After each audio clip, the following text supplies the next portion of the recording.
Hey everyone, this is going to be a new episode of a new podcast series for us. Of course, my guests tonight are my dad and Ryan. The title of this series is going to be Why We Collect. It'll be a once a month thing. Gives me time to edit and get things going for how this is want to go forward. But tonight we're going to be talking about our histories in collecting toys, comics, movies, whatever. Some of our favorite things, and we'll go see how the discussion goes. So, guys, who wants to go first as far as Ryan, since you're the guest? Yeah, so just to give an overview, I mean, I have a YouTube channel that's kind of like a nostalgia time machine. When I stream, I don't just play the games, I try to incorporate all the commercials related to the video games and tons of toy commercials. That's my favorite thing to show. I've done like right around 10, I call them RetroRyan Toy Time, when I just do a compilation of a lot of different toy lines, mostly from the 80s and 90s, focused on action figures. And of course, other fun stuff too. Like stupid things like Skip It or, GAC or stuff from Nickelodeon, all that fun Nickelodeon. stuff.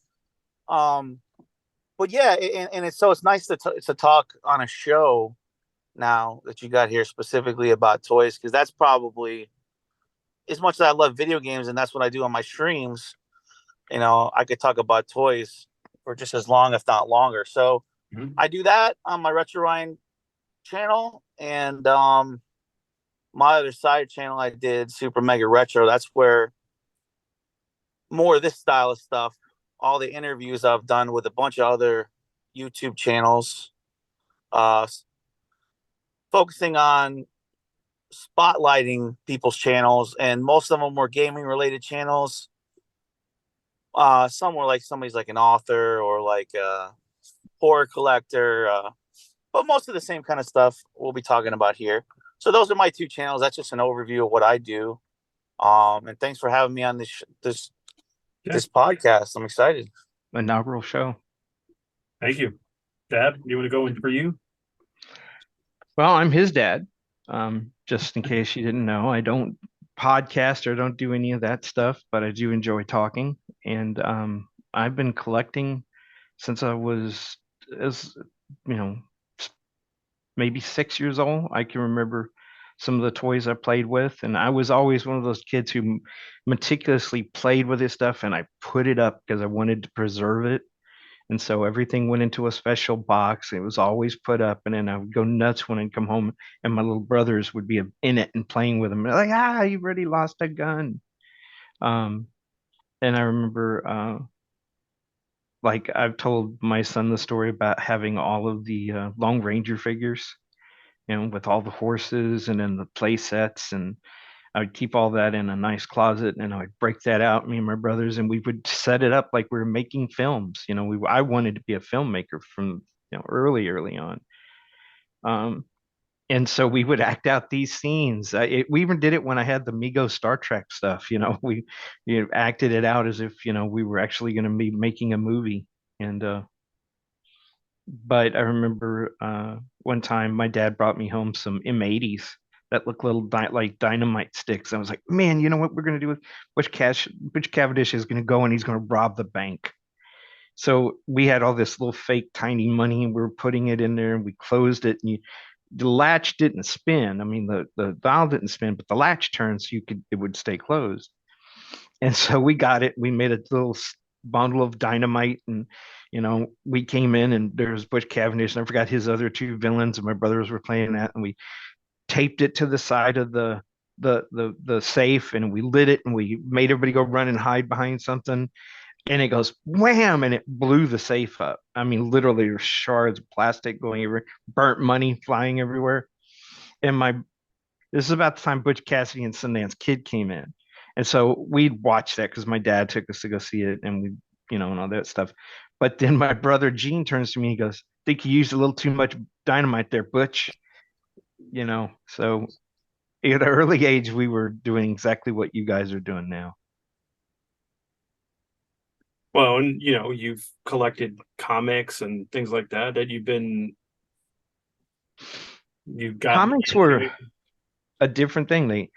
In a way, they saved me from some really tough times. When I was, 9, I was introduced to comics by a family member, and matter of fact, he gave me toys, old toys, Matt Mason toys, and that he had had. And then I remember he gave me one of the Beverly Hillbillies trucks that the Clampets drove in on, and I played that thing to pieces. I was really into the movie related, the TV show related stuff.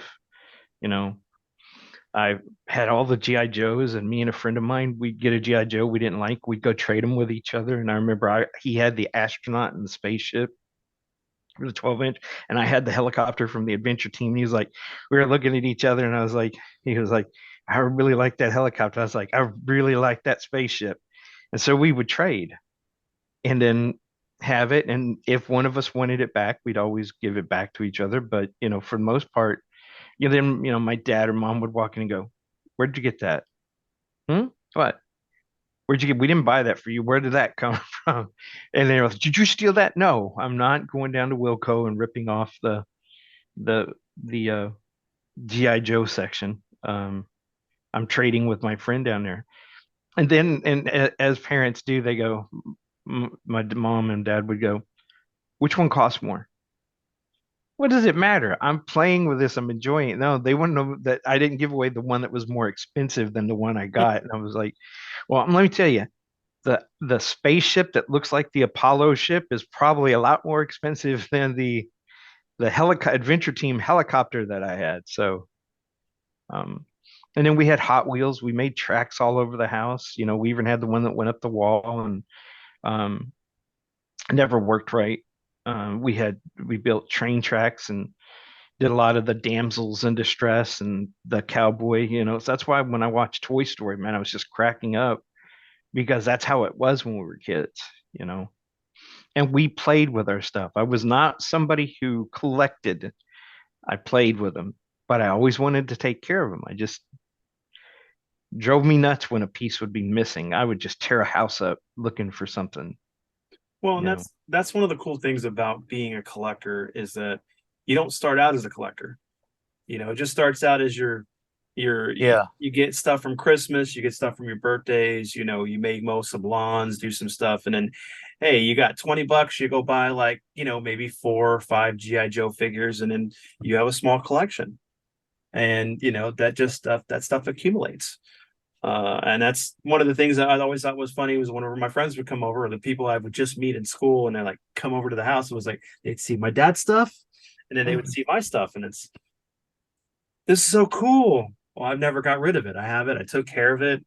I mean, some of the things I didn't take care of, but that's part of the fun. You mess around. We all started out playing with toys. Of course, for me and Ryan, it was we were on the cusp of gaming, the console side with Nintendo right around the corner. We still had arcades, and we ended up into the digital age. So we're definitely byproducts of where that transition happened from now you're the you're the physical to the last. digital. You're the one of the last generations born that understood what it was like before and after. Yeah. The thing that I think is interesting, that's cool. You mentioned playing with the toys, and I think that's an important thing that I've actually never even talked to anybody about because, as an adult, it's like we're kind of shelf collectors, right? Let's face it.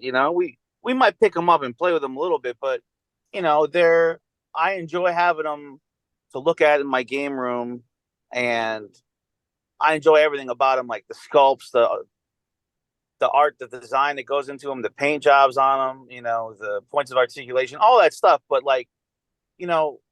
the fun thing is like thinking about the simplicity of being a kid playing with toys, because I was the type I would combine everything. So it doesn't matter. Like I would combine like the villains of Ninja Turtles with the villains of Masters of the Universe, and you would assemble these epic like dream squads of like the ultimate monster group, and a lot of times I would pick the villains over the heroes because let's face it. I mean, Skeletor was just so much cooler looking than He-Man half the time. I mean, He-Man was cool. He was muscular. He's like, kind of like Arnold, but sometimes you just wanted to be bad and just look cooler with that skull on Skeletor and all his henchmen, the Snake Men.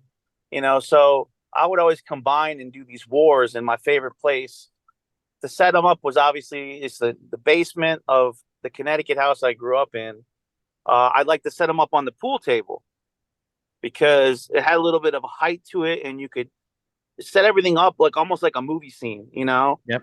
And that was one of my go-tos. And the other favorite place I like to play with my toys, and we're going to cringe now because it was in the bubble bath. And as we all know, that's risky. I mean, we're talking about parts that can rust in the water and all that. But look, when we were kids, we were just having fun. We were playing with them, and that's what we were doing. Oh Yeah. yeah, I mean, I can't tell you how many times he would take the shark into the water or one of the submarines. I always made sure that I got them toys that were for water safe and then the ones that were not. And even as a young kid as I was, we had baking soda submarines that you could make and go that would dive under the tub and then come back up as the air bubbles built up in it. Um, we had like the little sea view from the voyage to the bottom of the sea, and then I had like giant octopus toys and all this stuff, so I would do all that. And then there was a couple of pirate ships, and you know a lot of that stuff was interesting because back then when I was young they made them for separate environments. um and then now they're like, we're just going to make it knowing that the kids are going to take it into the tub or not. And a matter of fact, if they do and if something gets broke, then they're going to have to go buy a new one. And it benefits us to do it that way. I can remember when G.I. Joe came out with the gliders, and then there was the ones that you could shoot into the air. And I was like, yeah, I'll be buying these over and over again because they're going to get lost Well, remember, or end up on a carport. yeah, and that's what happened. A lot of times it was we were doing something and one of our toys ended up on the carport. It was either mine or my buddy Jeff's or any of our friends there, and we'd have to climb up on there and go get it and put it down. I mean, there was a point in time where there was a figure up there that was there for a good like 5 years. I think it was one of the ones that you were customizing, and you're like, "Oh, this turned out awful," and you or Colin or Ray threw it up on the cardboard, and it just got left there. You know what really made playtime too with the action figures was like unconventional things that you wouldn't think would go along with it. Like something that was a staple for me was those red cardboard bricks. I don't know if you remember those. I would always set those up like a wall, and you go through it with the Ghostbusters Ecto One, or I go through it with all the He-Man vehicles, or it was just the fun of setting up stuff and breaking it down, smashing things, and because it just set up like a war zone. So I loved so much as a kid my red cardboard bricks that you would kind of push together into making little bricks. And I don't know what company made those, but thank God for those because that made it half the fun is knocking down these walls with all the vehicles and the characters I had. Oh, and we had the blocks that y'all Yeah. had from when we were a kid that we Yeah. kept, and then we just dig Lincoln them out to Logs. build what Lincoln Logs. Yeah, stuff like And that. then when, for me, the greatest invention ever was when I discovered Legos, because then I could build entire cities or bridges. I built the entire set of the Enterprise, and it took me forever to have that and build it. And when I could bring in my Migos and really looked good. And I remember I come home and Gene had tore it apart and built something totally different, and I like lose my mind. And my dad comes in and, what are y'all doing? Why are y'all fighting? He killed my Enterprise. What is an Enterprise? From Star Trek. Oh, I hate that stuff. And then, it goes off in a tangent and you have to come back around to what the whole point was. And my dad was like, did you take his thing apart? And Gene like, oh yeah, I wanted to play with it. My dad's like, don't touch his stuff. And you don't touch his. I said, why? He's 6 years old. Why do I want to touch his stuff? I've got my stuff. So then I started gluing them together to build my stuff, and then you can't take them apart. It, kind of defeated the purpose of having like something you could build sets out of. And then I would start painting them or using colored paper to tape around so the walls would look, because I got tired of, because you'd have to go buy a bunch so you could build a complete yellow wall so it didn't look, like a poor man's wall, where it had blue, whatever colors are in it. Okay, here's my yellow walls, my red walls, and all that other stuff. Um, yeah, man, Legos were like the greatest thing ever invented back then. The Partridge Family wall. No. And then I discovered models. But that's one of the cool things is that, the playability of different things, being able to use your imagination to create something new out of something that may not have been designed for the purpose that what it was sold for. So, that's where, for me, I destroyed some of my GI Joes because like I would use Play-Doh to make armor, like make Space Marines or whatever, and it was like I would come in to clean up the room, and there would be like chunks of dried clay all over the floor. I'd have to try to get it out of the carpet and clean that up, and then start picking up your toys. And was like, wait a minute, there's a piece of Duke on something else with this other character's legs, and then they're covered in dried clay because he was making armor. And I'd be proud of you, but angry because this was expensive. But that was you tore everything apart to rebuild it and make it into something else, and I see that in Edward, your son, my grandson. I couldn't keep a roll of paper towels in the house. I could never keep my foil out of your hands. It's like, where's my foil? I'm cooking something. Oh, it's over here, Dad. And then it'd be almost gone. And then you'd have all these little dinosaurs and ships and everything. Yeah. And then once you started doing your origami spaceships and robots out of just paper, man, I was like amazed what you could do.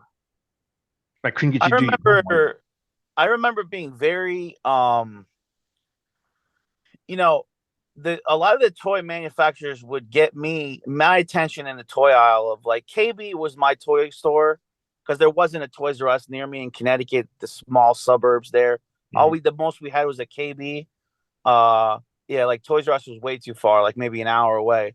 And so that was in my local mall. But what would get my attention when I think back was a lot of the toy kind of gimmicks. And what I mean by that is like your Captain Power line and your Silverhawks because of the vac metal. I always loved the vac metal look, the chrome. I thought it was so cool. Mm-hmm. Lines like Supernaturals with the holograms. They had the holograms in them. Yeah, they had the shield and the chest. I love that. I loved the RoboCop line. Well, one, because it was kind of an adult-based sci-fi movie, and he was kind of like a little bit rough around the edges, right, with the guns and everything. But I loved the gimmick that it had with the what's the gun? The gun the pops. The snap with pop. The snap pop. Yeah. You would load them in his backpack. In his back, yeah. Snap it shut, and then snap the lever, and then when he's holding the gun, it would make a spark and a pop like he's shooting the gun. So I love that. Like those were the toys that really I was like, I gotta have this, grandma.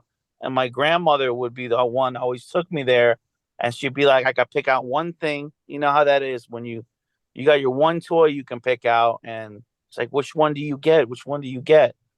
And that's usually what attracted my childhood eye is those gimmicks that made it kind of fun, and there was a He-Man that had that. I think it was the Thunder Punch He-Man.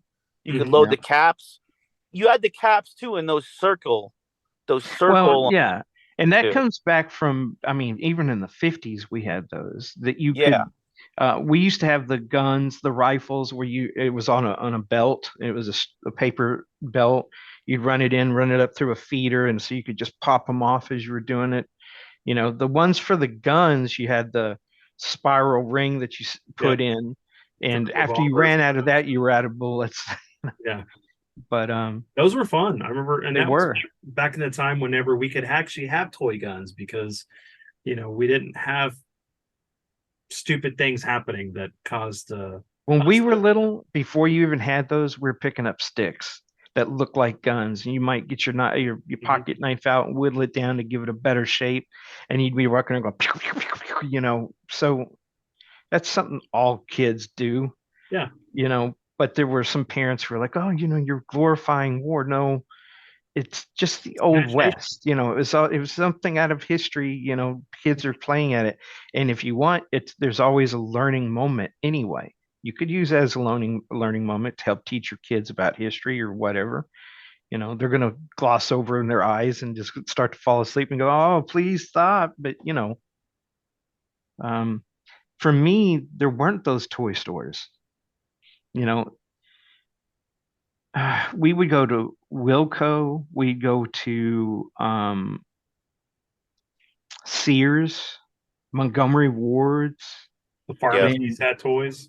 to get toys. And then Christmas, man, that the toy magazine that you got from each Years. one of the big department stores, that was like getting Penthouse. It was that, oh my, and you just look through them over and again. You'd be circling one, and your Oh yeah. parents come by and they're looking at it and they're going, okay, they're not looking at the toy, they're looking at how much it costs, because in their head they're thinking, okay, I've got this much money for each one of the kids, so I'm going to buy equal numbers so none of the kids get into a fight, so you got more than I did. So we got strategic, and once we realized our parents buying habits, we learned to manipulate it to make sure we got the things that we wanted. And then, of course, if we couldn't get it, we'd go mow a lawn, go deliver papers, go do something, make it for ourselves, and go get it. And make the money for us. That's how I bought all my comics. I'll tell you even what's the biggest time capsule for me is one of the things you just said, because you know I wanted to pick up one of my things that I picked up in the last 5 years was I've been picking up most of the first 50 Nintendo Powers.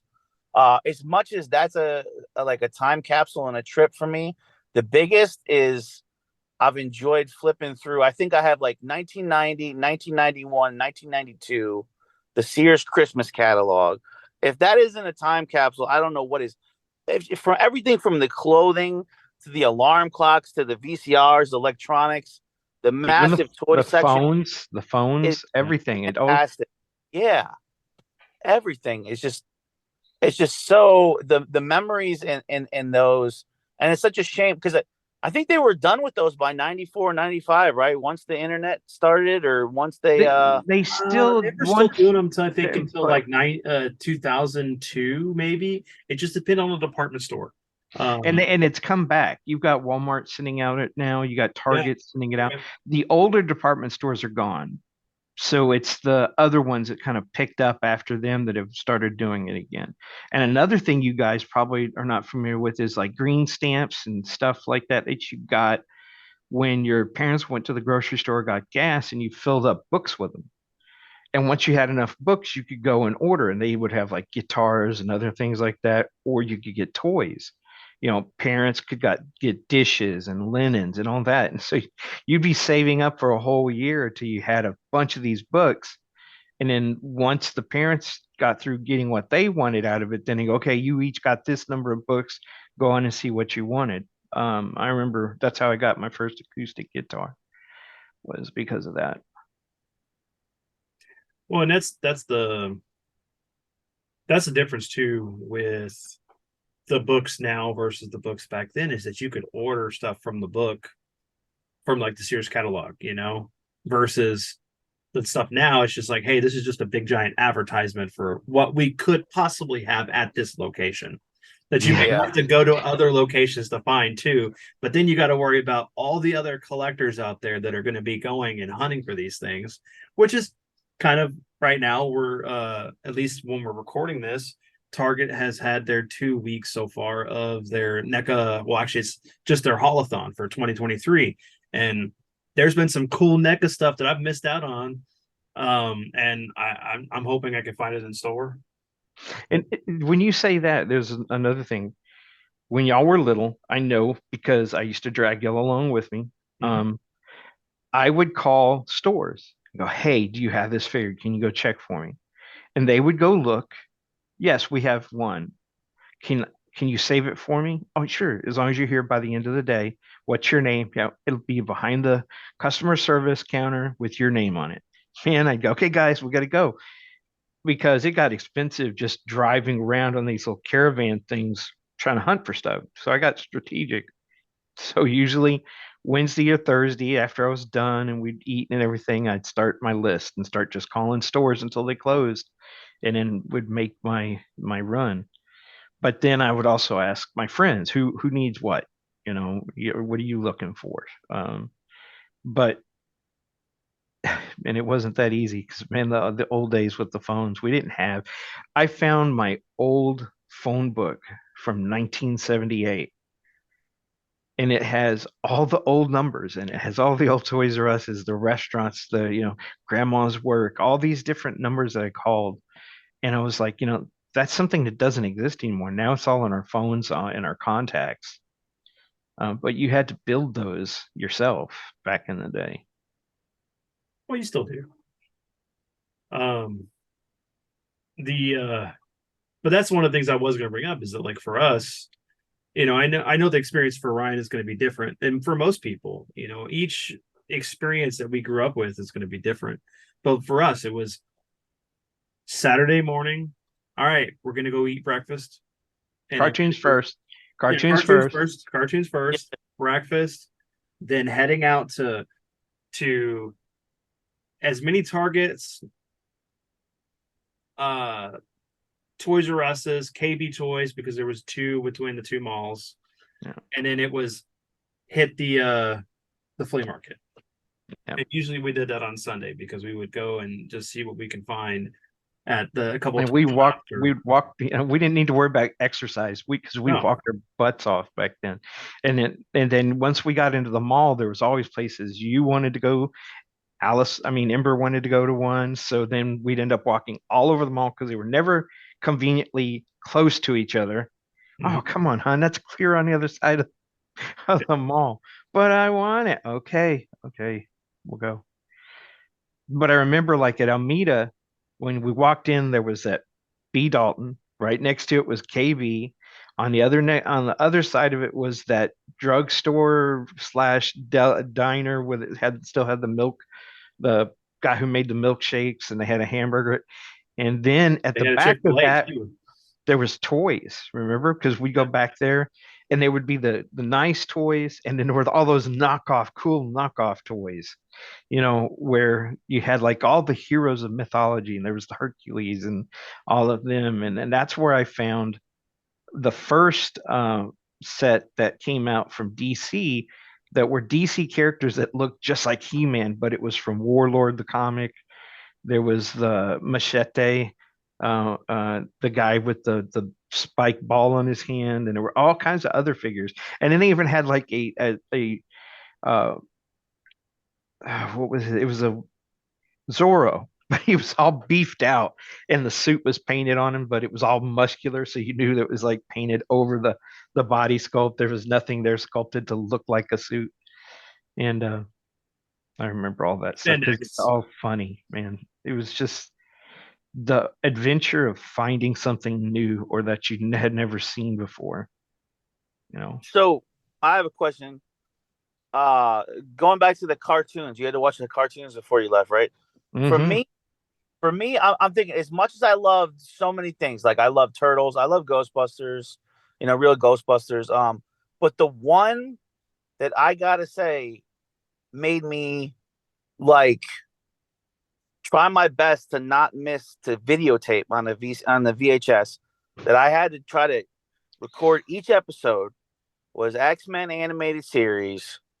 Just blew my mind how cool it was, the action of that show. I love the animation style. That's why to this day I think still X-Men is my favorite. And it went hand in hand with loving the Toy Biz X-Men line at that time. I really loved the card art, everything about it, especially getting all the Wolverines. There's like 7, 8 different Wolverine versions you could get. I just remember that was the one. As much as I loved watching them all, that was the one I tried to like catalog for myself on VHS tapes. But I just couldn't miss any of those. So do you guys? My question was, did you have one that you were taping, or that like what was the one you couldn't miss, or one or two you couldn't miss? We taped all of them, Yeah. you know. Oh, nice. I mean, there was the Swamp Thing cartoon, there was Jason the Warriors cartoon, there was G.I. Joe, there was the X-Men, the Fantastic Four had a cartoon at that period. There was, of course, the Spider-Man series, which was Yeah. out at the same time, and all those figures were fantastic. The Exo Squad was out, you know, and then at the same time they were rerunning old episodes of Robotech and And Battle of the Transformers. Planets and Transformers. So you know that those were there just to remind you and keep that nostalgia going. And then the kids who were still young would like it, wanted to get into it new, but they had the older kids were like, man, I remember that. I had that. And then you had us older people, who remembered things that were from when we were kids. And it was just a way of bonding with your each generation of the family members, you know. And if you were lucky, you got a wife who was into it as much as you were, and if not, you had to split your time, make sure that you did the things you need to do at home and took care of that, and then you get to go do what the things you wanted to do. We're so spoiled by the sheer amount of 80s and 90s cell drawn cartoons. It was so fantastically drawn. They had budgets to have tons of artists on them. A We lot of that the were so sunbrow. lucky. You, Yeah. you you would even like watch like something like Care Bears or Gem, and even those were good. Even the little girl shows were good. Yeah. You could watch those. Well, and that goes into a whole other thing too, but I'm going to list mine. Yep. Transformers was always going to be the one that for me that I had to watch Yep. back then. The one, if I had to take a series that I cherish the most, that brings me the most nostalgia, that's going to be Robotech, and that's because I watched it with my dad, and we had a lot of memories of doing that together. And then we'd go to Planet Anime, or we'd go into the Rice Village area and look for at the Asian shops, because then they would have all that imported stuff that you couldn't find anywhere else. Let me just say they literally called it the Rice Village. Because it was next to Rice University, it had nothing to do with Oh, the. I was Uh, gonna say, no, wow, that wouldn't make it today. no.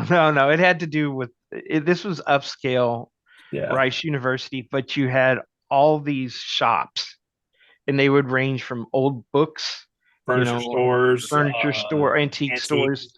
You even had an occult shop that was right smack in the middle of all these other things. hobby You had a place. record stores, and at that time there weren't a whole lot of movie stores. Those were like Blockbuster and all those other rental places, so nobody actually had one. But there was one down Kirby. There was a big Blockbuster over there that you would go to. Mm-hmm. But you had this one street where you had an Asian restaurant across the street, you had a bistro across the street, and then you had different anime shops all the way down on the right side. Man, we'd go there, and you couldn't park next to them. You had to go park and then walk to them.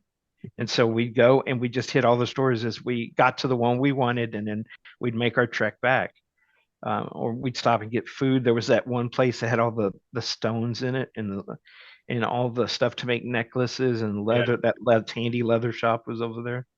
Um, the but I want to get back to Transformers. I just remember when you were young, and I would record every episode, and I'd have them all labeled, and it was on the tape. And I was working nights sometimes, and I would have to sleep during the day. So you would in the morning, I'd make you breakfast. We'd sit down and watch a couple episodes. I'd fall asleep on the couch, and then if you got hungry, you'd wake me up. I'd make you something, and I'd always fall asleep because I'd seen the Transformers but a bunch of times. But you could watch it over and over and over and over and over again, and you literally burnt through tapes where you just played them until they broke, and you'd be so devastated. Wow, what is it? What is it? The tape? And then one time you got mad, you were like hitting my VCR when it ate my tape. Like, I said, don't break the VCR. Oh, there's some stories there, but that could And be like good when for you another. turned my beta machine into a Cobra base. Yes, yeah, that was pretty fun. Um, Yeah. I, but it's one of those things too that, you know, there's a lot of nostalgia, a lot of things. I mean, so right, I know that we've talked about it, but like, you know, did you ever like have your dad or your mom sit down with you to play with toys, or was it just with your friends? Or like you have like a memorable moment maybe where a family member was engaging with you on your level with whatever? Um, Not so much with toys. The big thing was with my dad. It was that because he's more a sports guy. So we would, I was saying I would set up all my toys on the pool table. Well, we would play pool. So then I need to take them almost off the pool table. Uh, but he would play catch with me all the time. You know, when you're young, like I just wanted to, even though I wasn't maybe so much into sports, I did love baseball and I loved collecting baseball cards and all that stuff too. So we kind of bonded over that more. Mhm. Um, so like playing catch, he would I'd ask him all about. See, he was like, and we're getting off topic here because I'm talking about like baseball cards and sports cards, but it's a one and the same a little bit with the collecting stuff. Hmm. Mhm. I would utilize him as my information because he would know so much about the players that I didn't know. I'd be looking at the cards and looking at their statistics and asking them questions. My funny question to my dad. First of all, he would always sneak me into like rated R movies, which I loved. I would talk him into it. I'm like 5, 6 years old, talking him into let me see like Alien 3, or Lethal Weapon 3 at that point. Those were the movies that were out probably when I was that age. Uh, but I would say my funny question that I would always ask to him, and then he told me about this later in life. I didn't know. I would say, is he mean? Whenever a character would come on the screen and I was confused because I was watching some rated R movie I didn't really understand, right? That was violent. So say I'd be watching something like Lethal Weapon 3 and I'd turn to my dad and say, is he mean? And what that meant is like, is he the villain? Is he a bad guy? Because sometimes you don't know in a movie as a kid who is this character supposed to be. It's obvious as an adult, right? But you don't know as a kid. Mhm. So I would, yeah, my bonding with my dad was just like him teaching me all that stuff, about the sports players. We bonded really over movies. Still to this day, the big bond is probably more movies. But the funny thing is, when I get him in a video game, he's a natural. He's great at video games. My mom, not so much, but he would have been if he had gotten into video games, he would have been a really good video gamer. So I don't think he would have known so much about how to play with me with the toys. I kind of did that on my own. But yeah, in other ways, there's a lot of playtime. As a father, and I was a father young. I had Vince when I had just turned 18. Um, but the one thing that was important to me was that as my kids got older, and because there's age appropriate things, there's a difference. But once I started getting into, playing with the GI Joes or getting into you know, there's a period of time where I bought them more traditional toys or I bought them educational toys because I didn't want it just always being that, consumerism. I wanted some kind of lesson coming from it. We had our gaming Wednesday nights, or we'd have a gaming on the weekend. But we would go outside, we'd throw the frisbee. It was easier to throw the baseball because we often lived in apartments where there were, have a courtyard, but it's surrounded by windows. Yeah, and that you can get expensive being out there throwing that. And then we had a football. We'd go and throw that occasionally. And sometimes there was always a kid who would steal it and run off. And you're like, okay, well, now we got to go buy another football. So then we started buying the Nerf balls because it was easier and they were cheaper. Um, Yep. we would do water balloon fights at the park where they had some forts built. We'd go buy water guns and we'd do that. We'd go on nature walks. We would go feed the ducks, and I tried to make a good mix. But when I was trying to bond with my kids, I got on the ground with them. I played with them at their level, and I wanted to always have it where my son and daughter would talk to me. not be afraid to say something to me, not to respect me through fear. And I was completely aware of the adult hypocrisy of do as I say, not as I do. And then I would catch them mimicking me, and okay, well, that's it. That would usually put an end to whatever I was doing that I shouldn't have been doing. But we got on the ground and we'd set up bases for Star Wars or war, and we'd use like marbles or we mixed and matched. There were a lot of board games at the time that had trebuchets and cannons that you'd stick the plastic ball in and fire. And we just, set up our armies and we just shoot across the room, play on the floor with it. And I enjoyed that as much as they did. It was fun for me. It was an escape from all the adult things I had to do every night when they went to bed, take care of bills. You don't want to ever talk to them about financial problems. You don't want to know about your health problems. So they had their time, and then once they were in bed, then that was my time, and that was my time to deal with things. And once I went to art school in the evenings, it became harder. So the time I did get to spend with them, I cherished even more. We discovered computer games before we discovered the consoles, and I would be up at night, after everybody would go to bed. I'd sit down in front of the computer and bring up, uh, Heroes Quest or Beholder's Gate or whatever was going to be playing. And then I'll sit and I go, it's 4 o'clock in the morning. I've got 2 hours to go to sleep. I got to go to work. They got to go to school. No. But yeah, and I've told both my kids, spend time with your kids at their level, get to know them, get to know their likes, enjoy having fun. But I did try to put up their toys at night, and I found that by giving them toy boxes, instead of putting them up cleanly, everything would just get dumped in hastily because they didn't want to do it. And then when they were looking for that one toy they wanted to play with the next day, it meant everything that they had just thrown into the toy box was now all over the floor again as they were hunting for that exact thing. Or with him, because it was a big, long toy box, I'd see the toys everywhere, but I wouldn't find him. Where is he? And he'd be playing Spaceship in his toy box. Hey, imagination. Or the clock. Did that toy box just beep? Open it. Hey, Dad, what are you doing in here?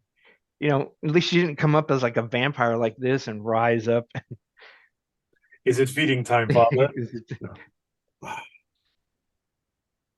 But let me ask you this. This is kind of a random question.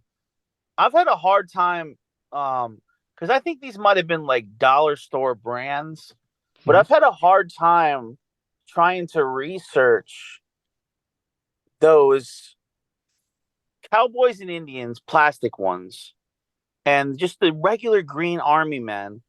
Was there what I had a hard time researching is, was there specific brands that made those? Because when I tried to, I can't seem to find.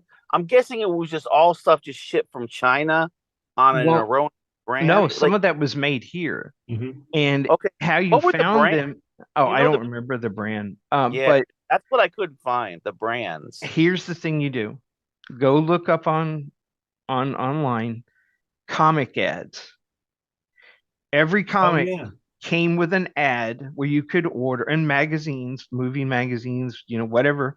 They always came with the ad page that had X-ray glasses, submarines, the sea monkeys, the box of army toys, which came with all your Germans or your Americans. It came with the blue and the gray for the Civil War. It came with the Indian. Well, those that you could order from those companies were the same ones you would go to the off-brand stores and buy them. Because the reason I say that is I'd like to just pick up some new old stock, the ones in the clear bags with the paper stapled on top. I'd like to just have some of those. And you know what? I tried on eBay and I couldn't find any new old stock because I want the 80s ones, And I don't know if you've seen the ones they make today are so crappy. and like frail. The plastic is so cheap. We had some good sculpts on some of those in the 80s, the Cowboys and Indians, because I remember even love I had a flair for playing with the high end action figures, like all the turtles and stuff and He-Man, but I kind of loved as a kid those stupid cheap soldiers too, and the Cowboys and Indians. Sometimes those were really fun to set up battles with. So what's cool is that there's a company that if you go on Big Bad Toy Store on occasion, you'll find stuff like that. Not the original, but you'll find some like remade, like someone got the molds and they redid it and put it under like because Rimco used to do a lot of I did toys. I remember Remco. But remember I got my son the Aliens and Marines Army Men. Army Men. Those are But you know really what else you detailed. could do? You can go to flea markets because there's Oh yeah. still enough flea markets, and they'll have them in like the secondhand stores that specialize in some of the toys and stuff. Or they'll go back and collect them, and if they get enough of them, they put them in a bag like you're talking about, and put a Yep. label on it, staple it. But yeah, I mean, really, because the ones we had, the friggin' bayonets were sharp, Yeah, you you know, freaking and poke they your foot. didn't bend. But Yep. later on, they got to where they just setting in a warm house, they would start to droop, and their weapon would bend, or you could actually snap them off by accidentally stepping on them. You'd snap off an arm. And the worst thing you could do is bend the stand and the leg so they were like at an angle so they never stood right again. Hey, look, he's doing limbo. One of the other cheap toys that I love to play with for whatever reason was those little rubber monster finger puppets with the little arms. And I just thought, I don't know what it was about those, but like, so my question to you guys, was there any kind of stupid cheap toys you guys liked? It could be like from the vending machines, or like, was there any of those that you enjoyed? Like I even enjoyed like those prism stickers of the horror movies. You would put the quarters in Yeah. Mhm. and it would come out in a little cardboard sleeve. Those cool prism stickers. I used to love the cheap stuff too. Sometimes, like Oh yeah. thing There you would can think of. you go to all those little I mean, that was great because sometimes where we'd go, they'd have those all in like you'd walk through the glass door and then there's another glass door to actually go into the shop. So in that little foyer area, You you'd got the have a gotcha bunch of time those machines or the in nickel, quarter, 50 cents, and then they got to be $1. And you're like, at $1, I better get something good out of here. And all of a sudden you get like a little eraser top for your pencil. You're like, "Hmm." But I even used to love those because as a kid in class, I was always looking for something to distract me. So I would get a bunch of different ones and be playing a little puppet show in the back of the room, not paying attention to what the teacher was saying. And then, Vince, can you answer this question on the board for us? What? No. And I'm sitting here holding two of them and had been fighting with everybody in the class is like, oh God, he's done it again. Um, but yeah, I mean, yeah, there's all kinds of stuff that you enjoy. um, Um, I used to love the balls. The what are they were called the moon balls and the super jumpers, Oh yeah, the bouncy balls. bouncy balls. Man, I'd sit in my room and just thump it off the ceiling and try to catch it. See how many times I could hit the ceiling before I missed it. mhm. Man, I'm trying to think because I like the little muscles. You can get the little muscleman figures. You can get those in some those too. And they were wrestlers too, right? Mhm. There were the wrestler one, there was the alien one, Yeah. they were all different alien species. Mhm. Isn't it funny how some of the smallest stuff has gotten really expensive? Probably because people lost it. The little battle beasts Yeah. are not; those are not cheap to buy these days. Um, yeah, even the muscle men are not very cheap. The original muscle The men, original you ones, get a yeah. lot of those. Those are not cheap to collect, actually. Thanks for rubbing salt and lime into that wound there, Ryan. Because Did you have a lot of those? I had all the battle beasts. I Oh had yeah, a whole set, the whole collection. And So here's yeah. Josh, and we can add him in this part of this real quick, and then ask him this question. I'm glad Ryan's not. I mean, not Ryan. I'm glad Tyler's not on here. But there was a lot of figures that like I used to love getting the cheap knockoff robots or the Yeah. you would go into like the flea markets, you could find the GoBot watches. You know, they're Yeah. the watches that you put on and you could take off the actual And then it would timepiece and it would transform. transform into a robot. Anything that was transformable, even if it was a knockoff, I loved it. There was a time we went to a place that it Oh, was right Coles would have. There was one that was Coles where next. we on the outside, and there were those two tables, and they'd always have like Dinobots that were knockoffs. They had the jets from Transformers that were knockoff. Then they had war stuff, and then they'd have like there was one that was really cool. It was all Aztec related things, but they were like stone warriors, and they would transform. And then of course all the stuff from McDonald's, all the transforming food and those kind of warriors. And then what were the ones that were the meteors? They were the rocks, The Rock Lords or the rock lords. um but yeah, no, I even like there was a Gundam knockoff that we got that I played with and was like it was almost the cross between the Wing Gundam and the Zeta Gundam and because it transformed into a jet. And I was like, this is so awesome. And of course you could tell the plastic wasn't great. There was some like the molding wasn't done right. So yeah, anytime I could find something that was like that, I'd jump on it, even if it wasn't a brand name toy. Then there was the Shogun warriors. I had a lot of the big Shogun warriors, and I had to keep you out of them. I think you lost my Godzilla arm.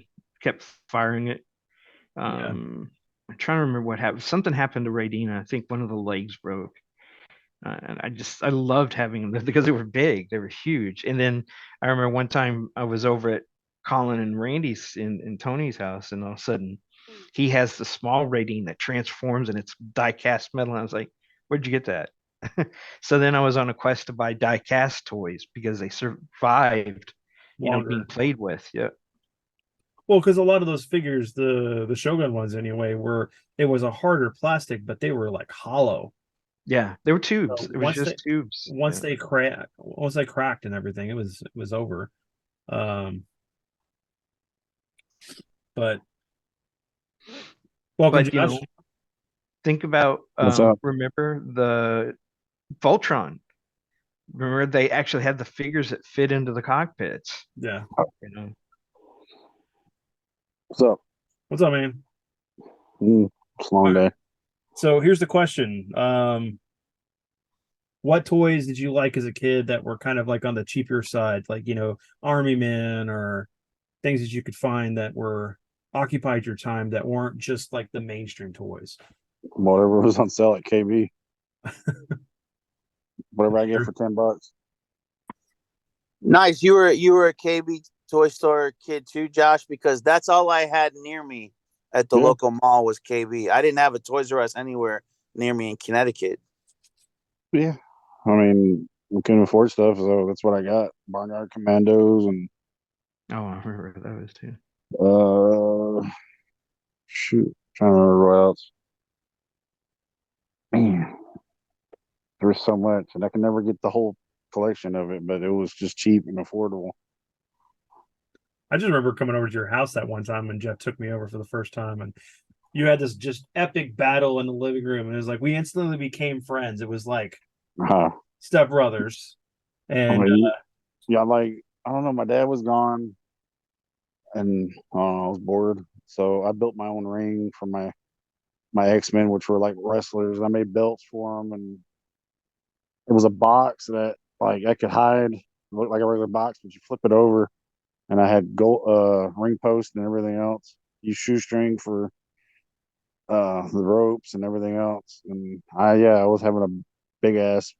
Oh, I don't know. It was like a Royal Rumble. WrestleMania. I had like what was before, really before cell phones. So I had a CD player with some CDs, and that was my theme music for the guys, and it was just me in the living room.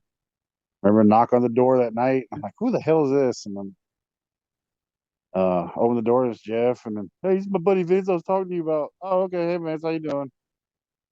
And they're like, yeah, so and they're like wanting to come in. I'm like, uh you guys are like interrupting my sanctum of sanity here. I'm like, I So don't want to. what was your oldest toy? What's the oldest toy you remember having? Hmm. Well, they may have the picture, Prince Adam, He-Man, because I have the my cousin reminded me I have the picture of me and him in the bathtub, and he has He-Man and I have Prince Adam because my grandmother didn't want to buy us the same figure, but he wanted He-Man. I'm like, well, fine, I'll take Prince Adam, and that's the oldest one. After that, oh, I still remember my first Flint GI Joe when I lost it at Galveston after I got it. It's buried somewhere out there, and trying to think, there was this. Man, I had so much though. I remember this base I had at this time when I was getting Ninja Turtles. Hell, I still remember my first Ninja Turtle. I was in Chandlerview, and I got Mikey, Donnie, and then I got an Alley Viper for GI Joe. And I remember the apartments where I was at. So was the Mikey the soft head or the hard Yep, soft head. head? Yeah. Ryan, what about you? What was your earliest toy you can remember? I'm gonna say it was probably Turtles or Real Ghostbusters. Uh, the one of the first big pieces I got was my grandma got me the Ghostbusters Firehouse. I mean, and that was with the little pack of the ectoplasm, the green. I mean the pink stuff. Oh, the Kenner slime. So I was loving that and all the features of that and coming down the slide, coming down the what do you call it, the pole on there. So that was like, That was when it was really toxic. yeah, No, it wasn't. None of us got superpowers over it. No, it wasn't that kind No. of toxic.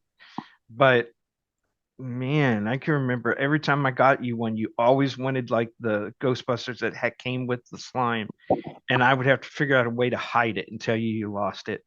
Sarge remembers his first action figure.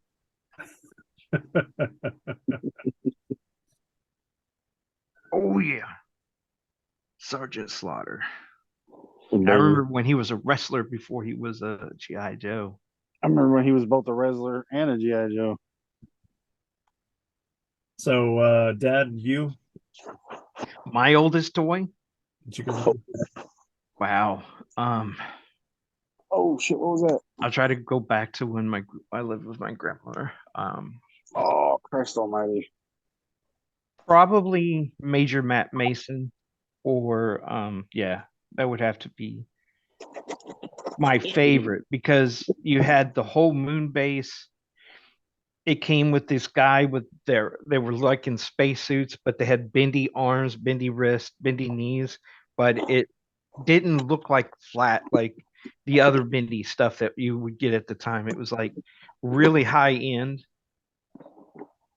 And he had a backpack that you could take a string, connect to one wall, and then connect it to another wall, and then it had a wind up thing in it that would make him repel on the string. You could make him go up the wall, slide across the wall. There was a suit that you could snap on him that his arms didn't go into the blow up arms on the side, but you had a little air pump thing that when you were having him flying through space, you pumped it and the arms would go like this. It had enemy aliens, it had a space station, and then there was this walker that you could put the figures in, and all it was like three little things on the side, and when you turned it on, it would just crawl across the floor. But it really looked like something. You were actually playing with stuff, and there was technology built into it, and that's saying something for the '60s. Still, give a boy an action figure with a piece of string. We'll make the world of it. Yep, it's like when I was young, I would spend hours making shirts and gun belts from my figures because I always hated the stupid. You'd get a gun, but you had no holster to put it on. You had a holster, you couldn't fit the gun in. And I was like, nope, Han Solo is getting a belt. And I would make a belt. I'd sew it together, build the holster, gun would fit, make sure it would pull out. I made jackets for him and stuff like that. My dad was like, boy, go outside and do something. Just go. Go outside and go dig a hole and start playing with your toys. Yeah. Go. You know, it's one of those things where, you know, you can't have we have figures now that have holsters. Yes. Yeah, we didn't have those back in the day. Brother. Anyway, I remember the bowcat. I had two Chewbacca's. One came with a bowcaster, and the other one, the original one, didn't. It just came with like this rifle. And I tried to make it into a bowcaster, and then I broke it. And then one I had on, I used to stick on his arm through it so you could hold it on him like this. And after you did it, after a while, it started widening that gap between them. And then one day it snapped, and I was like, "Damn it!" And so I was so glad when I could buy a junk figure and then end up with a similar weapon, just a figure I didn't care about. so Okay, I for was wondering. me, I can't remember. I mean, probably He-Man is going to be my oldest memory as far as Let's having. talk about He-Man. He-Man. That and had a good start of the story, and then a really bad ending, man, like a bad love story. The day I held my mighty sword. It's the day the neighbor got all my shit. Oh, that's not even funny. Don't bring that up.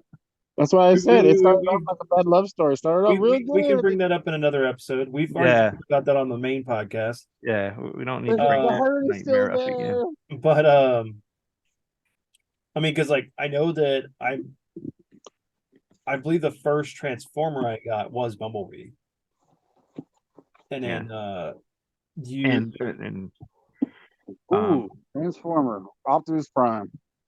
My dad got it at a truck stop of all places. yeah, what? I found a lot of stuff at truck stops with my dad when we'd go on trips. Well, my dad was Optimus Prime, so when he brought it to me, it was in Chicago, my grandmother's, and remember opening it up and playing with it on the fireplace over there. My grandfather was sitting in the chair reading Bible verses, and I was having a blast. Thought it was like the best toy in the world. I remember buying stuff for me and then having to go buy stuff for Vince. Yeah. So he'd leave mine alone.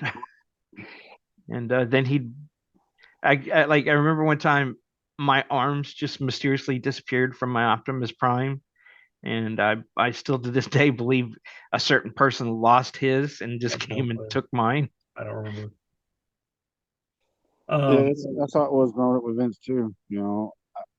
I got something and then he'd take it from me and I have to go get another one.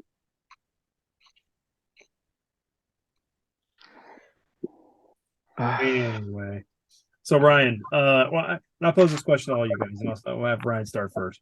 So basically, if there was a figure that you don't have anymore that you could try to get or you miss having in your collection, what would that be? Damn. What haven't I not rebought? Ryan, you there? That is a tough. He's muted. Hold on. I don't know if he knows he's muted. Oh yeah, he might have walked away. So, but we'll ask that question again. So basically, Dad, if you want to. Man, that is a tough. I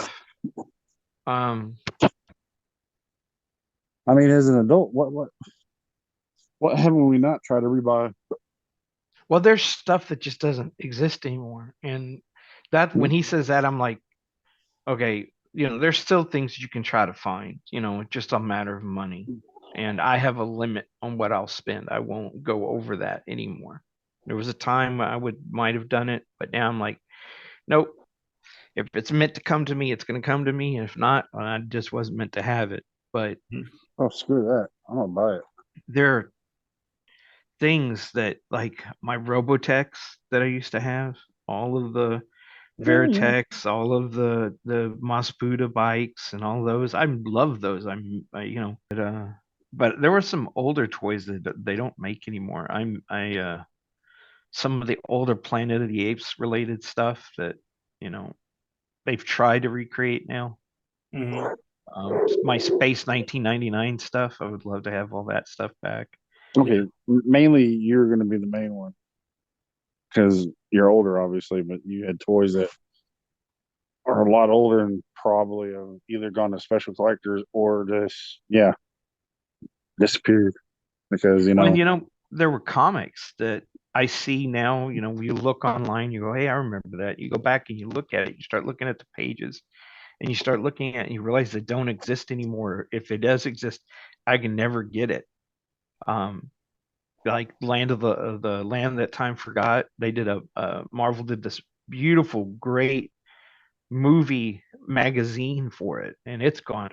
I know when Alien first came out, there was a called a photo story, and it was frame by frame images from the movie with the dialogue, and it was about that thick, and it was actually from the front of the first part of the movie to the very end in pictures, just shots from the movie.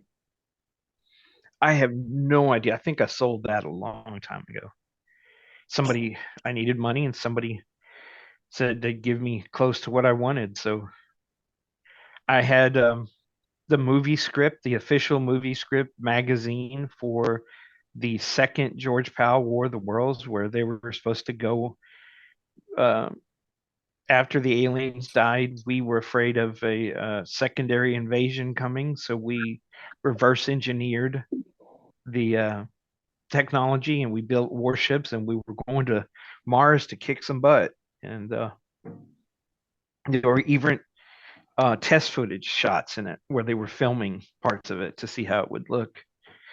And they had this one girl who was supposed to be a human who had been abducted, and her the Martians did experiments with her, and she's like this hybrid, so she looks like this voluptuous, beautiful woman with those spindly arms with the little three fingers on them that they have. I was like, I would pay to see this movie. Why didn't it get finished? So, Josh, for you, is there anything that you would love to have again that you've not been able to get your hands on that you used to own? I've sold so much shit. Uh, I mean, that's non-attainable or just like eventually get or just Well, yeah, eventually, if you could get it, like say, like tomorrow, Rob hits you up and says, "Hey, I found this." dude, I'm trying to think, man. I mean, I've been blessed to get a lot of the stuff I had as a kid and then some. I can't say like, oh, I wish I had my movie Maniacs back. I mean, or the Toy Biz Marvel Legends. I mean, it was a. I mean, it'd be cool to have, but I'd just be looking at them like, oh, I can't do nothing with them. I don't want to be. I didn't want to open them at that time because one, I didn't have nowhere to put them. So I mean, I got rid of them. And yeah, I mean, it kind of sucked. But I mean, everything else, you know, I don't give. You know me, like, help me out. Well, Because I mean, I've gotten all the do I've had and then some. I mean, So yeah, think of it this way: if you could go back in time and get one thing that meant a lot to you and bring it here, what would it be? And I mean, we're talking toys now. yeah,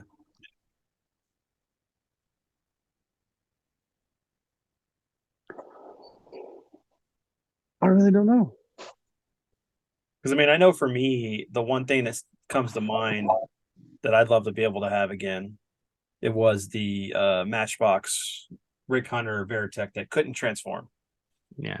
Just being able to have It's that just again. Because I remember getting that for Christmas, and I know that we were looking at it after we took it apart to see that it did have some of the stuff to be able to transform, but it looks like it was all taken out. And we don't know what happened to that. That was one of the things that got stolen, like how your battle beasts were stolen. yeah. Um, I think I was there for the ass end of the Battle Beast. Battle Beast, yeah. Like it was the mere shelf left, and Like, less than 20 figures left. I mean, yeah, that was full of all of them. And then it basically, just kept shrinking and shrinking, shrinking. basically, just like go ahead and take one. Everybody else has. Yeah, it's a door prize. You come over, you get a Thanks for coming. prize. Go ahead and get you a Battle Beast. But yeah, I mean, it's one of those things. I mean, I know that I would love to have my mobile command center, my original one. But yeah, I Yeah. guess I know I can go get one from Rob. I know that I can go. I could do that too, and say, oh, I wish I could get my, have sentimental reason or sentimental value to it. But it makes no difference if I got one now. I mean, I didn't put my name on it. Mhm. I mean, yeah, I mean, let's say, okay, the Optimus Prime that I got from Rob. It's not the same one my dad bought me. It looks like it. It feels like it. But it's not But it. it's not. Yeah. But There's I some have that it. you attach a sentimental value Yeah, to. but I have it. I mean, you gotta remember my birth mom was bang crazy when I was younger. So, I destroyed a lot of my stuff. Or she sold a lot of the stuff in garage sales and burned a lot of it because I didn't want her selling it. And I'm like, well, if I can't have it, nobody can. And was Mhm. it smart? No, but uh, Because I did when I did what I felt was right. I was going to say, I lost everything, at one point, the whole thing with my dad, and me moving out and living in my car. Um, Yeah. all that stuff that was still in the trailer at the time, that all got thrown away. It was gone. So I literally, at turning 17, was starting over, buying things that I'd had since I was a kid. Um, So Ryan, I don't know if you heard the question or not, but we wanted to know if there was a toy that you used to have that you would like to be able to reacquire at some point, but you haven't yet. I have pretty much everything I could want to get back. Um, I've told you about my Grail before, right? My Thundercats lair. Yes. It's just out of my price range. That's one that's eluded me. There's Well, another one. you know a guy. Maybe Josh knows about this one. Eco Monster Castle. It's very fragile. It looks kind of like a knockoff Castle Grayskull. It's Is cool. that It's one like of those dark papers? green. It's got like this skull face and like this glow in the dark Ooh. hand that comes Oh my down. God. If you look up Eco Monster Castle, it's very expensive and very hard to come by, but I want it because it fits in with the Motu world, and it would look dope next to like Snake Mountain or Castle Grayskull. Yeah, So it's called Eco's the company, yeah. ECO, and it's called Eco Monster Castle. When And was I the last think they time you got looked them in it up? Europe, but When was the last that's the other one. Those are the two. Thundercats Lair, Eco Monster Castle are the oh, ones that okay, I I'd love to remember. get. we have an Uh, ability. We know somebody that can help you with the Yep, that Yeah. one on the it, left there with the hand. That's yeah. the yeah, one. Yep. Yeah. But we know a guy that can help you with Thundercast Slayer. The other one, I mean, when was the last time you looked one up to I see know they were going for like $1,000, dude. I know Justice Curry has one, and the he's course, talking about how fragile they are too. Like they break like the Black Star Castle. I don't know if you know that one I too. remember They're the Black very Star. Yeah. cheap plastic. I thought it was that one that was part plastic, part that weird Some of that was paper. a compressed foam, and it felt hard, but it actually broke down over time, Yeah. and they would become really fragile. Well, and Ryan was showing the Autobots paper base like they did for the GI Joes. Yeah. That I always wanted that, never got it. But those things, they eventually just What? deteriorate. Well, no, I've been seeing it more and more lately in Well, the pretty Joe decent shape. the original one Yeah, for the Oh, GI there Joe was side. figures for Yeah, that set too. yeah. I've been Uh, seeing that more and more as of late. And I mean, it's not like pristine condition, but they where they can actually stand up on their own and be nice on the display. mhm. I actually had an opportunity to get one, and I'm like, nah, I don't need it. I have nowhere to put it. some way. And some that was back when I was collecting Transformers hardcore. Yeah. I was What's like, funny is, have you thought you had something and you go back to go look for it and then it's not there? I have You are the no king. idea what happened to You all are my the Fist of the king of North, it. Fist You of the are North Star the figures that I king used to of. have. I have it. I don't know where it is, but I have it. And we'd be all looking, tearing up everything, going through all these Well, it's totes. because I did have it once. It's And just it's like I had a gone. closet full of T-shirts that are magically gone now. Yeah. You know, that I couldn't fit anymore, but I kept them because they were the old Jokers and the Batman and the Wolverine I have and comics, all yeah. those other. sentimental value.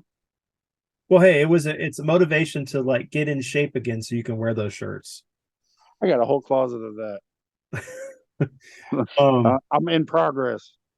So to add to what I originally said for mine is that I used to have the promo inflatable Godzilla. I mean, well, we won From- it. Yeah, that from 1984 Godzilla. Yeah. And I'd love to have that again. But my Well, and the one, let's clarify, the one you had was not the one that they were selling in the store. That No, was the actual promo. movie promo. Yeah. And we signed up for at one of the places we go.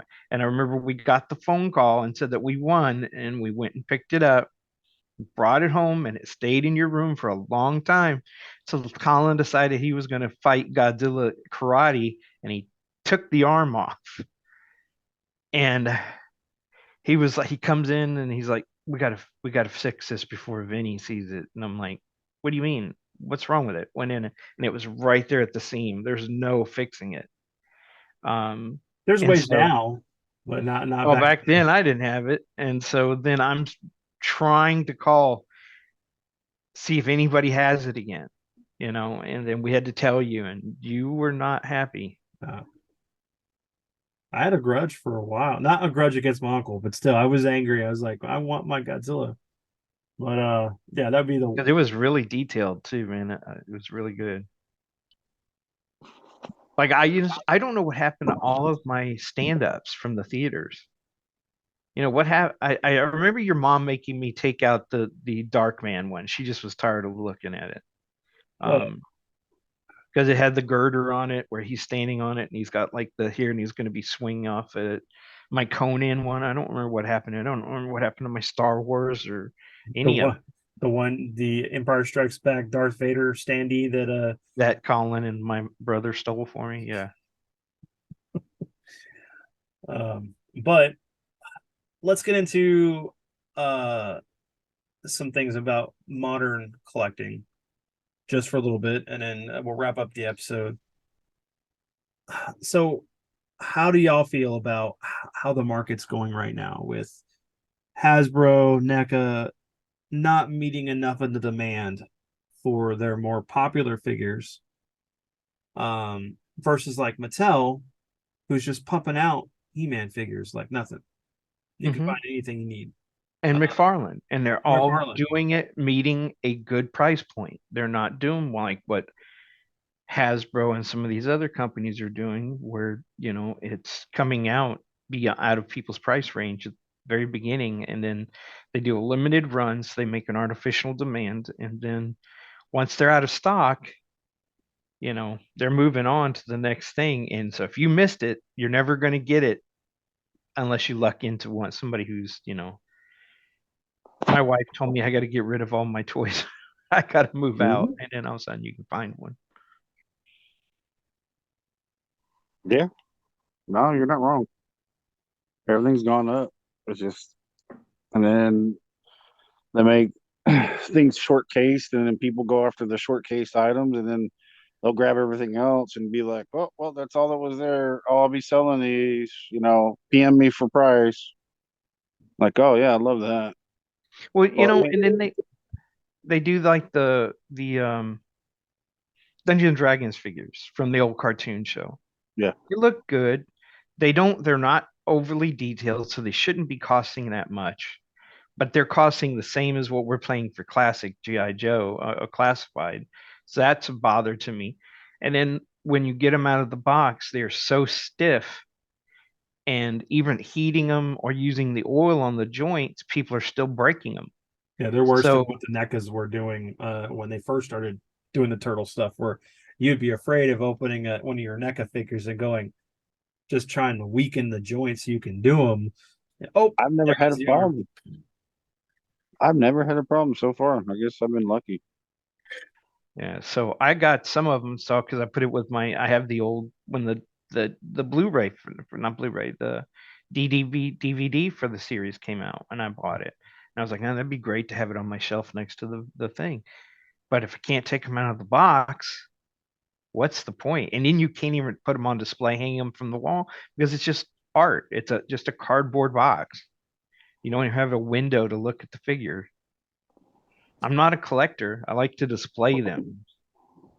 Well, that goes into a whole other thing too about what you were saying a moment ago about collectors, or people that are in the groups and they go and buy all the freaking releases of the of whatever's coming out, and they're like, "Hey, I got them for you," and it's like, first come, first serve. Here's the thing, retail costs, and it's like, well, I don't have the money for it right now. But then you're taking away the opportunity for us to go find them for ourselves. Hey, we're gonna do Holothon and everything will sell it in a minute. Yes, I got one figure out of that thing. Well, and the whole thing of taking pre-orders now, that at any minute they could cancel on you. Yeah. Of course, you don't lose your money, but still, you're not out there actively looking because you think you pre-ordered it. Then by the time you realize that, oh, it's not coming, it's too late. You can't find it in the stores. Right, and what that does is it feeds into the reseller market, or the because you're at a point right now where we're not making enough to meet the demand. It's like I'm not a collector, I swear. I don't know what y'all are talking about. Why am I even here? Don't make me go get my Mandalorian helmet or my Darth Vader helmet. Ooh, Mr. Bigwig got money. Money? Nope. I waited and found them and got them on sale. I know. I had to pass up on them. I'd love to get one, but maybe one day. Yeah. We were just somewhere else, remember? And there was the Mando one. And I was like, Ooh, man, and it wasn't expensive. And I was like, there's other things I want. I have to put it down. I have to I'm say, too this old. is actually nice. Yeah, those are good, man. Just need to grow out your hair. So next time you're down, let me see. Let me hit you with a bat and see if it protects you. Let me kick you in the nuts and see how you feel. Yeah, well, you know what? You'd have to kick low. Yeah, I know, down your knees. Yep, because I'm Dragon Balls now. Yeah, no lie. It happens when you get old. Yeah, I did have hair, remember? Now I just recently cut it off on my vacation. I see you did like kind of a mohawkish looking thing. You got hair up on the top of your head. No, that's what I had before. This is just shorted. Mm-hmm. Now it's still in the same pattern. It's just a little bit, and I just kind of. So you got to grow it out long. It was like Crispin Glover style. It was down to here. You're gonna be like, Lorraine, you are my density. I mean, my destiny. No, I did. I got a new position at work, so when I go back, I'm just gonna look more professional. So, Ryan, you heard what we were talking about, right? Discussing. Yeah, sorry, I stepped out a bit just to say congrats on Omegas because he beat the Ultimate Mortal Kombat there. Oh, sweet. Yeah. Awesome. I just wanted to just pop in, but did I miss a question? Oh, we're just talking about the so basically kind of wrapping up the last segment for this episode is just talking about the current state of collecting and modern collecting and how that price gouging and scalping that we're dealing with, and in the manufacturers either shortchanging it on the products they're producing, or you have so I did the examples of Hasbro and NECA where they're not making enough of the product to meet the demand, but then you have Mattel and McFarlane who are pumping out these figures for enough for people to find. Mattel is releasing and keeping them at a price point that's really good versus Mattel Elites are coming out so fast that the collectors, I mean, you have to literally stop collecting everything else just to keep up. It's not like, oh, you got like 6 months, I can go collect this, concentrate on that. No. They do 2 waves. and then they'll do a wave or two waves of ultimate elites and make you have the drop where you're doing, and then they come off, and then now they have a another crowdfunder coming that they've already warned us is going to be more than $250. Last time I could barely get that one, the one they had, the new generation thing. So, crowdfunders and all that shit just added on top of the waves coming out.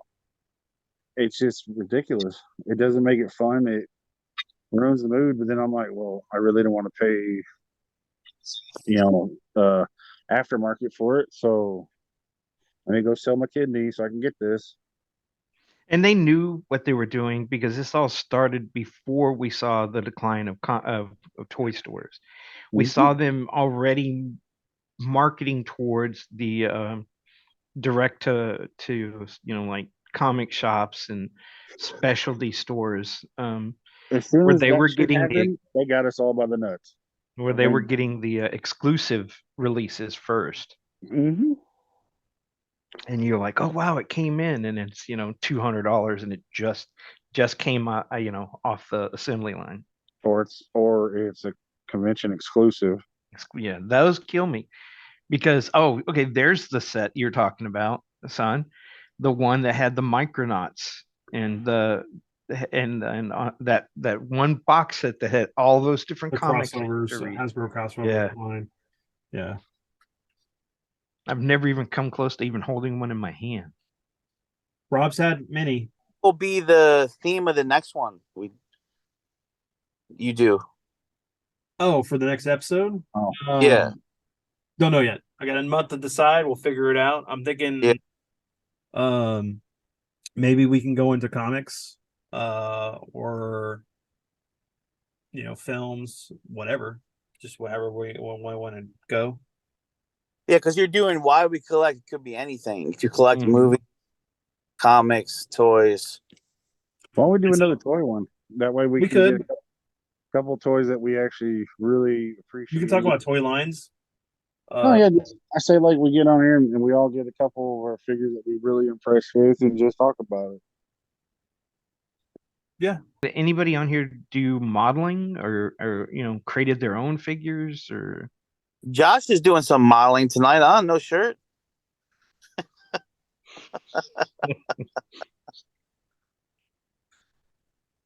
Next on Beefcake. It's a different kind of modeling. Okay. Oh yeah, apparently speaking of that, Rob went live. I went to go see Scream 6 and then I got on Facebook and Chatbuck tagged me and I go, what the hell? Apparently Rob went live for like an hour and somebody had said, oh, I thought you were Gentry because he dyed his hair a little bit darker and they said from a side view he looked like me. I'm like, oh, why not? I mean, okay, big bearded guy, I get it. And then of course Kimmy popped in there, or she's there, and she's just like, I'm sorry, but Rob looks nothing like Josh. And then Rob said, Josh looks like a fat Triple H or something like that. And I'm like, You mean Triple H if he ate Steve Austin?